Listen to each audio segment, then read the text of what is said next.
Good morning, everybody.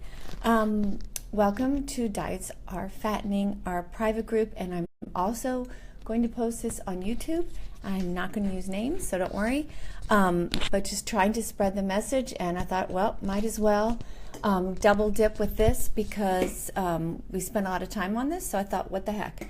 So anyway, I'm going to go over today the things that I've seen over the past week on our group, in our group. And first of all, I have to say, keep the posts coming. They're really, some of them are really funny. For you guys who haven't been on our page, we have a private page, and anyone can join. But it's to keep our discussions private, so people feel free sharing their thoughts and feelings and frustrations with the whole culture of thinness, not thinness, fattening foods, the diet industry, the exercise industry, and how, from my point of view, the whole thing is perverted and has given us an obsession with food and our bodies and exercise that has not led to thinness and a healthy relationship with our bodies, which is generally what people want. And when I say thin, I mean at your ideal weight range. I do not mean scary thin. I mean happy thin. That is generally what most people want. And since the culture, as in the United States and many other places around the world, has not brought us to that, let's understand that, and instead of beating ourselves up, take a common sense, calm look at what's going on and be the smart ones and the thoughtful ones and the ones who are open to another possibility, that all this work and effort towards getting the body you want and eating is actually backfiring, because it is. So, again, thanks you guys for posting really funny things. We're talking about the diet industry, pointing out how ridiculous things are. Just anyway, check out, come join our page if you want to see them. They're fun. So, yes, and thank you for all the birthday wishes. Yes, thank you very much. Feel the love. Thank you so much. One of the things that is so prevalent in discussions on our page and elsewhere is that people are so concerned with the quality of food that they eat. And I'm not saying that's not important. Quality of food is important. But really high quality food can also keep you really heavy. So I'm not saying, again, that it's not important to eat food that nourishes you beautifully. But I think many people put the cart before the horse in this quest. It is much more important to first normalize your relationship with your body and with food before you leap into let's cut out this food group and let's focus on this and let's get this perfect eating down. I know that the American food processing that has continued to evolve over years has been probably to the detriment of the food we eat. I understand that. I'm with you on that. I get a lot of pushback from people saying, yes, but you know, our food is different than it was 50 years ago. Like when my grandmother, the person I model my behavior after, when she was a healthy, thin mentality eater, and that's the only person in my life I knew that I could copy, and so I did. But people said, well, her food was different then, and okay, I hear that, but to me that's noise. That's just noise, because the bottom line is we are here in this world as it is. And if you want to make progress, you have to live in the world that we're in. And we're in a world where the food is probably not as fantastic as it was when it was completely farm to table everywhere and everything was organic. Excuse me one sec. Okay, but what are you going to do about it? Yes, you can try to buy organic food. You can try to eat as healthy as you can. Yes, but there is an obsession with this that is unhealthy. In other words, perfect food and perfect eating does not lead to a perfect body. And perfect, again, I'm putting in quotes.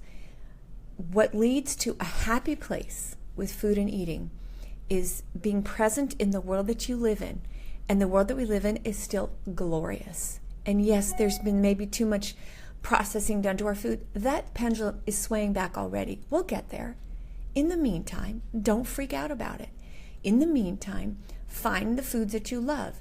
And I have many stories in my book about when I first started doing this, and I said, I'm not going to demonize food anymore, because this was in the year 2000. We had less of a pushback on processed foods and all that back then. So if I wanted a Twinkie, and I use that phrase a lot, or that example a lot, because it was big for me. I liked them. Okay, not good, but I liked them. Not good, I mean not the most healthful choice. But now, all these years later, you couldn't probably even pay me to eat one, because now I don't like them, because I'm much more in touch with the nutrition and health that my body seeks, not from my brain, but from my body. So my whole point is that you can beat yourself up and get to eat good nutrition. You can beat yourself up. Or you can embrace yourself and you can say, my body is fantastic, which it is. Every single one of you. Yes, it is. It is freaking fantastic. And you can listen to your body and you can go, my body's going to lead me to the food I need, which is true. It's not weird. It's not some huge leap of faith. It is really normal. Now you can say, well, my body has been used to too much salt and too much sugar, and so it's always going to lead me to that. Well, I disagree, and this is why. When you release all those rules, when you release your inner food personality, you're going to be shocked at what you actually want. And yes, I don't want to say food is addicting or sugar is addicting, because I'm not a scientist. I have not found that personally to be true. What I've found is that if you eliminate food groups and then so it's a diet mentality. I'm not going to eat sugar. I'm not going to eat anything processed. Especially with sugar, that eventually you crack, or I always did. And if you never crack, you're probably not on this page, because you're some other kind of person, and you're not who I'm talking to. I'm talking here to dieters who have dieted their way heavy. That's who my message is for. So if you're out there saying, well, I don't eat sugar and I don't crack, do your thing. Do it. This isn't for you. This is for those of us who have been really good dieters and have either kept weight off through rigid dieting, or dieted, lost weight, gained back more, and over time just got heavier and heavier. This is who I'm talking to. If you want to be a rigid dieter for the rest of your life, that's your business. But here in this moment, when I'm talking to you guys who are getting this message that you don't have to be a dieter or rigid to be in your happy weight, think of it this way. When you, again, cut out food groups such as sugar or whatever, and you eventually are at some party or some beautiful event where there's something and your body overrides you and says, you're going to have that, and you binge on it. Okay, you're binging on it because you've never allowed yourself it. It's not because it's addicting. It's because your body is fighting you. And fighting your body is a losing battle. Your body will win eventually, unless, again, you're so rigid and joyless with food. Yes, joyless. Been there, done that. I've been that person too. It's not a way to live. Our lives are short. Food is beautiful. Food is beautiful. Sweet food is beautiful. And you will enjoy sweet food in a quantity that is reasonable when you stop obsessing about it, when you stop saying, I can't ever have that. Or I can only have waffles made of apple juice, not real sugar, or eggs, or whatever. That's not the way to thinness. The way to thinness is what? It is pairing hunger with eating, period. We have this beautiful mechanism in our own bodies designed by Mother Nature. That's who I like to call it. You can call it whatever you want. I call it Mother Nature. And we have ignored it because people profit when we ignore that. So, but this, what I see a lot in the news these days and a lot on our page and other pages is this, well, I hear you and that sounds okay, but really we have to eat more nutritiously than that. You get to nutritious eating by doing this. That is what happens. At first, you go through a stage, and it's in the workbook, it's in my book, and I light the way with a flashlight to show you, yes, you're going to feel this. You're going to feel like, wow, I can have whatever I want. You're going to walk through the grocery store the first time and go, Nothing's off limits, really. I don't have to just do, the perimeter of the grocery store. If you guys have heard that rule where you just don't, all the bad food's in the middle, you go around the outside, and then you're just in, fresh food and stuff. Okay, well, that's fine if you want to live your life with blinders on. I prefer, and I imagine you prefer, to live your life in an expansive way where you see everything. Everything's an option for you. And the power and energy and self-love you will feel when you're in charge. You're not being told what to do by anybody. We're grown-ups here. You don't need someone telling you what to do. And you may say, well, you're telling me what to do, meaning me. I'm telling you to listen to you, not to me. I'm just helping guide you to that force that is within you, that you have, that we've been totally trained out of, and it's just so sad. So, yes, stressing out over types of food. Stress is such a huge factor in physical and mental health. What is more stressful than constantly obsessing over what you put in your mouth? You tell me. Being sick, yeah, that would be one, but what's going to get you sick? Potentially, sometimes, is stress. So as much as all these people, and I've been crawling over the internet, over YouTube and everything, looking at, the vegan and then this and that. If you're happily arriving there with peace and love for yourself and joy for the food and you feel free, then okay. But I think a lot of people aren't. And what I'm telling you is the way to get there is to turn inward, not outward. To turn into what your body needs.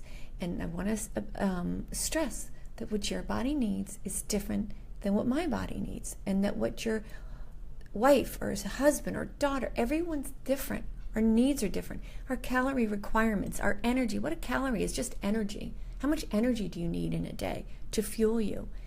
So, because calorie, to me, was such a negative term, because I used to know every day how many calories I ate, approximately. And that didn't do me any good. That knowledge didn't do me any good. And when people say, I frequently see stuff about, people who are don't have as much education or resources to eat nutritiously. And I just want to go, there's like 3 things that are true nutrition-wise, like rules that any nutritionist would say, lean meat, lots of vegetables, whole grains. Okay, how much does it take to teach somebody that? That's all it is. That's all it is. So that's what you need to focus on. So instead of saying, I come from a place of I'm not able to have the education or to provide others with the education, I call that noise as well. It's not complicated. It's not that. So I do not believe when people say our problem with eating is people don't know. People do know. This knowledge is simple in terms of what is the most nutritious food. Now you're saying, well, why are you talking about that? Because you're saying not to go that route. I'm saying not to go that route in an effort to highlight how stupid the routes that are presented to us are. That, if only we could get everyone to understand that, fruits and vegetables and lean meats are good for you. Okay, that's not the reason people are heavy. That's not the reason. I mean, I go places where I live. I shop at a place that has many different levels of income, or whatever you want to call it, a divergent crowd. Not divergent, a lot of variety in the crowd. I'm blanking on the word. So, and I hear people talking. I'm listening. People know. People are guiding their young children, no matter what. People know that, yes, have some fruit.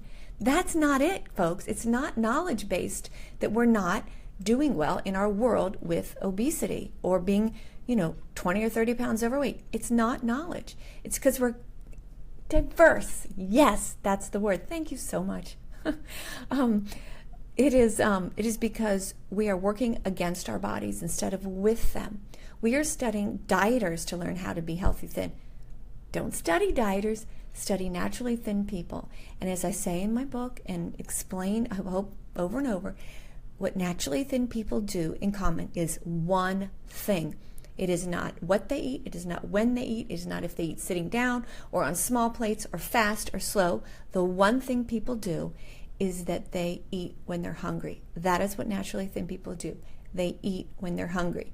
By naturally thin, I mean people who do not diet, people who are not obsessed, people who live a very reasonable life when it comes to food. Okay, so these people are so rare these days, and I'm trying to build a movement here where people understand the wisdom in that and recreate that in their own lives, because you can. If I can do it, you can do it. Believe me, I was a terrible relationship with food, fearful of going places, and oh my God, how am I going to resist that? And the other enormous problem that we've talked about before, but I needed to hear it a lot, so I'm assuming you need to hear it a lot, is that exercising to lose weight or to get that great body is very expensive. It's expensive time-wise, it's expensive emotionally, it's expensive on your joints.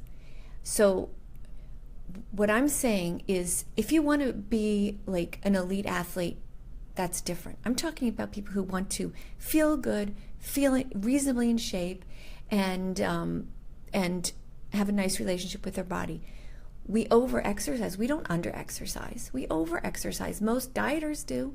And then that increases hunger dramatically, and it makes it harder to respond to hunger, because as you're a dieter, you're going, wow. And one of the posts this week was, is anyone just so ravenous some days? Yes, and that happens to me after I'm have worked out a lot. And I almost say, it's not worked out a lot, like if I'm really active or I do a ton of stuff around my house, or I play tennis and then do something, like I used to call them threefers, like 3 things in one day, like where I maybe played tennis and lifted weights and maybe did physical stuff at home. That never helped me at all. That helped me get really tired. And you know, unless you're in your early 20s or a teenager, take care of yourself. Don't beat yourself up. Don't exhaust yourself. It doesn't make you thinner. It makes you stressed. It makes your body hurt. It makes you hungrier to a point that it's not even a relaxing hunger. Relaxing hunger to me is that when you feel hunger coming and you're looking forward to it and you know you can answer it in a way you love, that's relaxing hunger. That's good hunger. To me, that stage 3, level 3 hunger is when you've just you've done too much, you're exhausted, you're physically exhausted, you're probably tired too, and just eating is going to be like, oh God, I'm just so hungry, just give me something. And it's just, that's not pleasant. That's not where you want to be. For you guys who are coming in late, I am not using names because I'm putting this on YouTube too, so I just want to keep everyone's privacy.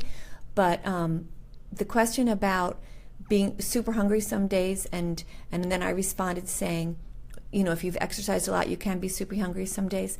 But there can be so many reasons why some days you're just more hungry than others. Hormones is a big one. Just even everything, whether it's really hot out and your body works harder to maintain its temperature, or it's really cold out, all these things can change how you feel. Just trust your hunger. If you're really hungry, trust it. Trust it. And when your body feels you respond to the hunger, your body begins to trust you. And I'm acting like your body isn't you, but you know, the psyche-soma connection, psyche meaning brain, soma meaning body, I mean, we've fractured that. So it takes a while for your body to go, wow, I'm hungry, I need something, and perhaps it's just a certain vitamin you need, but it's stored in food, so you're craving, I don't know, vitamin A for some reason. It doesn't matter. Your body does crave vitamins. It absolutely does. And it represents its hunger for a certain food. Well, over time, you get better at giving yourself the food that you need. In other words, and I wouldn't have believed this, I promise, when I started this, some days I just want that. I want something green and crunchy with not like a salad or something. What is that? What is my body doing? Is it hunger? Yeah, it's hunger, but I think it's vitamins in that as well. So, but I trust it. And I wasn't born with some really smart body, any smarter than yours? Absolutely not. Absolutely not. Absolutely not. Yours is too, please believe me. And yes, craving something sweet. I am not a scientist. I just know that sometimes I crave something sweet and then I eat it and it's beautiful. It is not hurtful. It is not painful. It is beautiful. It is beautiful. And you will be surprised that your cravings are answered with a smaller amount than you think. Now, don't be nervous thinking I mean just like a bite or two. But like I craved, what was I doing the other day? And I just was really craving a Snickers bar. Okay, to the nutrition people out there, I know that's not a perfect food. It just doesn't matter. Nutrition happens over time. It doesn't happen with every mouthful. Whatever reason, I craved it. And when you look at a Snickers bar, this is interesting too. When I was a dieter, I thought, oh my God, that's so fattening. I think they're 230 or 260 calories. I can't remember now. That's just not a lot. That's not a lot. And so I craved it, and I wanted it really cold. And I got one, that place I go, they have them in the freezer. And it takes a long time to eat it, but that's not why I like it frozen. I just like, it was so delicious. So if you crave something sweet, eat something sweet. Trust it. Trust it. And when you do that, the days in the past where, like in the past, if I was going to let myself eat cake, I love cake. Okay, I'm going to let myself eat cake. I would eat so much because I'm letting myself eat cake. And I might as well, because God knows when I'll let myself do this again. That's a diet mentality, totally corrupting your true food personality. When my true food personality that I have now, that I know, that you will know, I am not different than you. I am not different than you. I promise. I'm not, there's nothing different about me and my body than you, except that I listen and I trust, because I've been doing this 17 years now. So, if you're going to learn how to eat happily and be in a nice thin way, learn from someone who's doing it, and that, that's me, And so back to the cake, the sweet thing, which is a great question. Now, when I want to eat cake and whatever, I eat much less than I used to, because it's no big deal. I'll eat it again.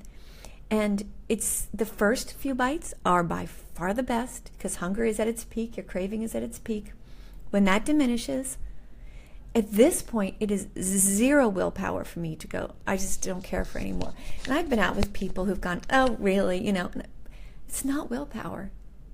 It's just listening. It's not willpower. I will have that cake. I'll maybe, if I didn't finish the whole serving or whatever, and servings, maybe are huge where you live, maybe not where I live, they're pretty huge. So I take it home, and maybe I'll eat it with coffee in the morning, and be fantastic. Why wouldn't I? Craving Kind bars, yeah, they're good. They're pretty healthful, I think, in terms of like what a nutrition person would say. So see, you're craving something healthy. Yes. Neutral or satisfied? Okay, that's a great question. The question here, as it's coming up on my screen, is do you eat till neutral or satisfied?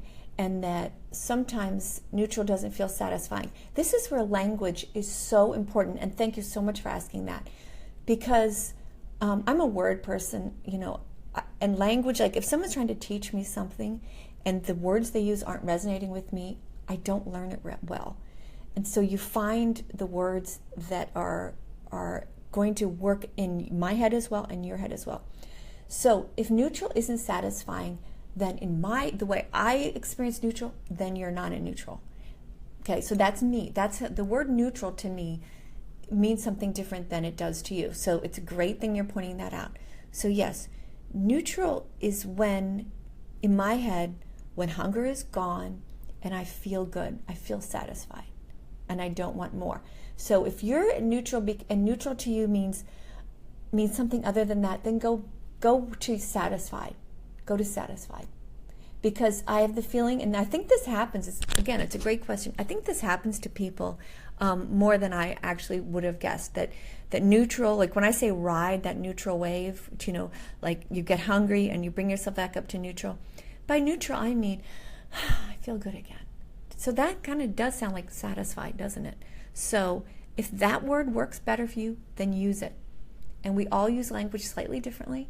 And I love language. I love words. And if something I'm saying is not getting you to understand, to feel that way, then yes, point it out, and I will reword it so it reaches you better, which is really important. That's what good teachers do. They reword it until it clicks.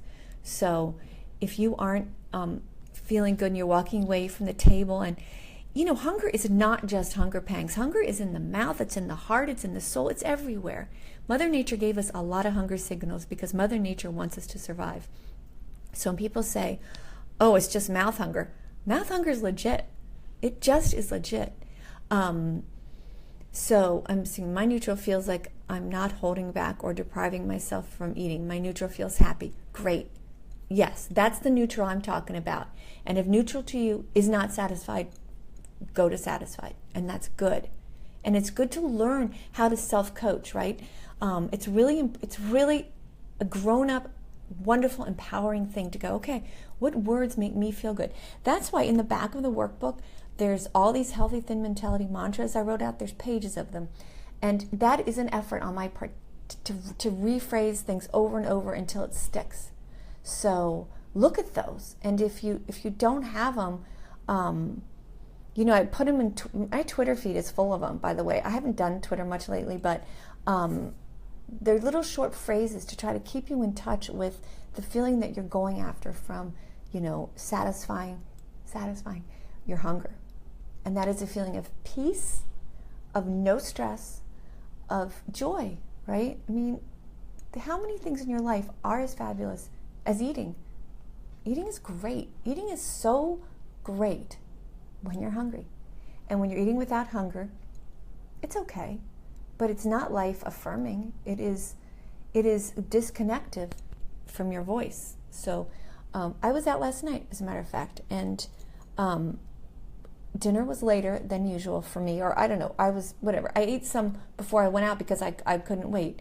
And so then I got to dinner, I ate some, and it just wasn't great because I'd already spent my hunger, if you want to call it that, or satisfied. But then I was sitting there and, it just isn't as good of an experience. And there's no way I'm eating when it's not good. I'm just not doing it. Not doing it. Okay, I'm reading a question. My doctor, and the legs pushing, it seems like just going. I have to prepare it myself. I was doing fine, feeling good until he pushes blood work. Yeah. I'm not a doctor. I always really hesitate. And if some doctor is telling you that you need pills for something, I am not getting in that because I want you to be so strong and healthy. So I would say that most doctors are open to discussion and open to alternatives more, not just pills. But if your doctor is saying, you really need to be on this, I don't know. I don't know what to say. If you have a doctor you can talk to, my doctor I can, and say I'm trying to connect with my body and not take pills because, my husband's a doctor and he is disgusted by the amount of pills that when he sees patients, the amount of pills people are on is just frightening. It's frightening. So I'm not saying you shouldn't be on any specific pill. I'm not giving any specific advice, but I would always investigate options and doing well with your healthy thin mentality. When you say you're doing fine with it, I'm responding to a question here. Don't let anything get in the way of that. Even if you're on a pill that you weren't on, you can still connect with hunger. You can still do it. And a comment here is, my favorite mantra is, the voice that matters the most is your own. Yes, it's so true. No one can speak for you but you. And if you're not going to do it, how sad is that your voice, it's in there, would go unlistened to, and that you would be born, live, and die without ever listening to that. And once you're gone, it's gone.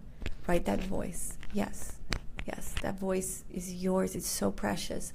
It's so smart.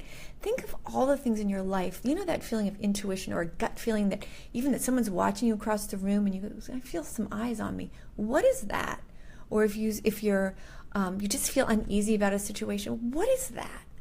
These are all inner wisdoms that you have that are also reflected in your food and in your food personality and what you like.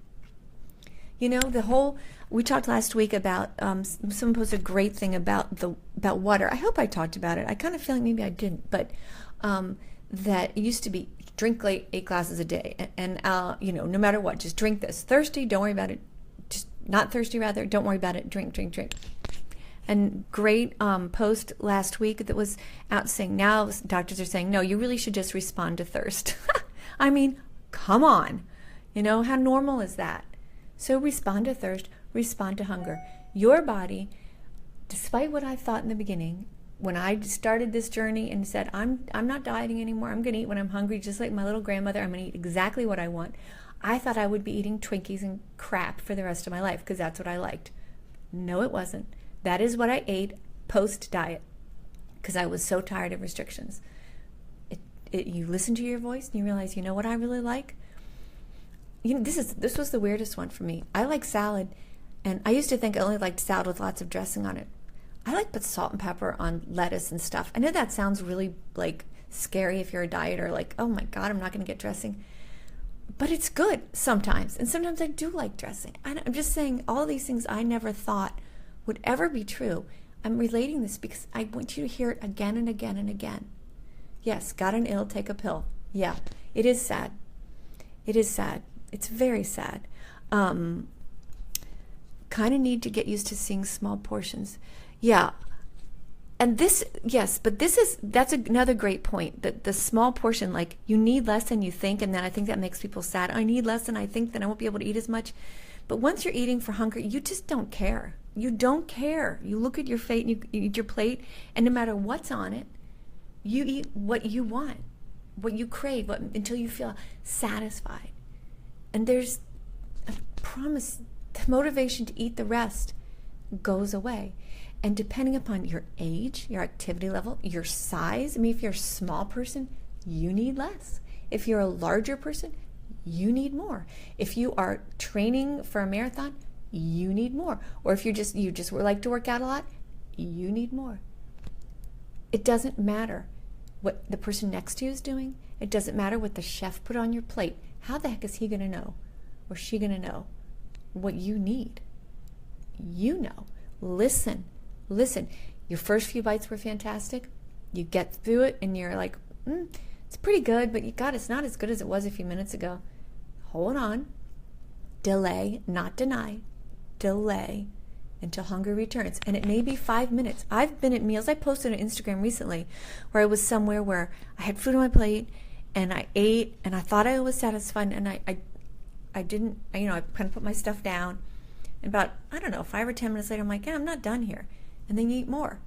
But it's so silly. It's so funny because that's so normal. But, really? Is that what?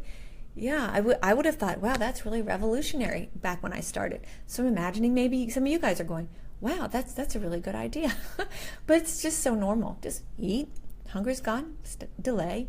Hunger returns. Eat some more. Last night I got really hungry, went to the store. I was thinking about going to Arby's. I really wanted this, and I bought sprouted barley. Yeah. Your body's going to lead you to Arby's sometimes, maybe not, and it's going to lead you to kale. It's going to lead you to everything. I'm a victim of eye hunger. Sometimes I need to see more. That's fine. You know what? That's a really interesting point.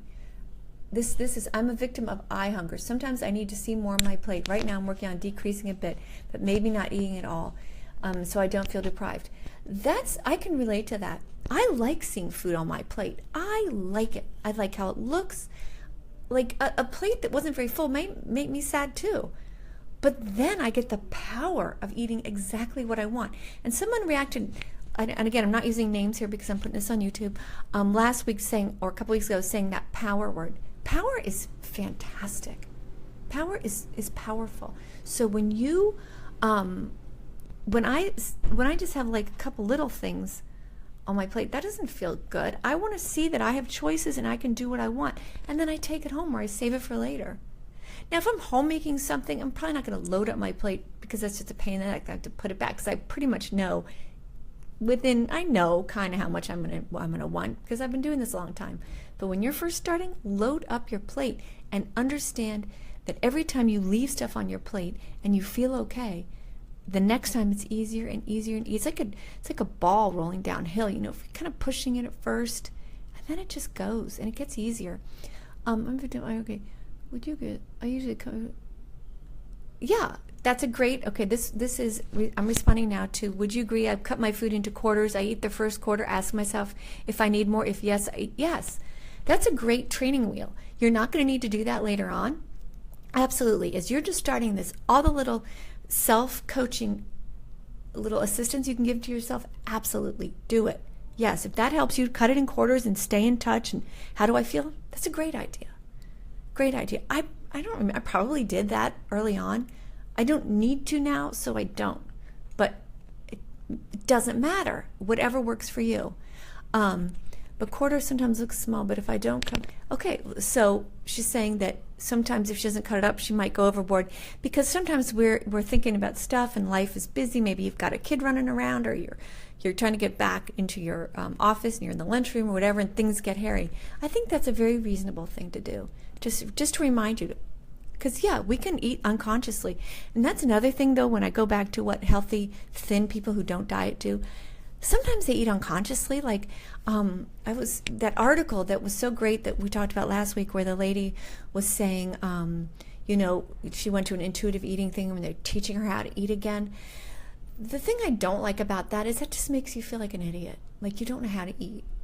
It's not like you don't know how to eat. You don't know how to listen. You know how to eat. So I don't know. I feel that's a little negative. To sit in a room with adults and feel the grape in your mouth or whatever. I don't know. I just, that's not for me. I say you do it within your life. Pay attention. I definitely say, every day when you wake up in the morning, give yourself a little pep talk. Have a healthy thin mentality mantra on your phone or on your desk, or just keep in touch with it. Keep connecting with this message, because it's very easy for it to get trounced on by what's going on in our culture. Okay, when I kind bar last night, it was awesome to feel renewed. I could eat a whole bar. My body was saying, okay. As I'm responding to someone saying I had this kind bar and it was great to know I could eat the whole bar or not. Yes. I love this discussion. I'm going to post this on YouTube in case anyone, I'll post it here too, so no big deal. But I hope this is helpful. Does pressure in the stomach mean I've eaten too much? Because I remember that neutral is a sense of nothingness. I think pressure in the stomach means your body is saying, whoa. That's what it is to me. Now, it could be other things, but when you have a physical reaction to when you're eating, learn from that. What is that? Be your own scientist, your own detective. What is my body saying to me? Again, it is power, it is joy, it's love, it's everything good. Food and eating are fantastic. Don't let anybody tell you otherwise. Don't let anyone tell you rigidity is the way to go. It is letting your true food personality emerge, your true body type. We are not all Great Danes. Some of us are little bulldogs, and they're beautiful too. Some of us are golden retrievers, and they're beautiful. Some of us are little mutts, and we're beautiful. So remember that. Remember that. It is all about you listening to you. Okay? So post more this week. I love it. I look at it all the time, and I'm so happy to see you guys out there. And we'll talk soon. Have a great day. Loving your food, loving your life, loving your body. Love you guys.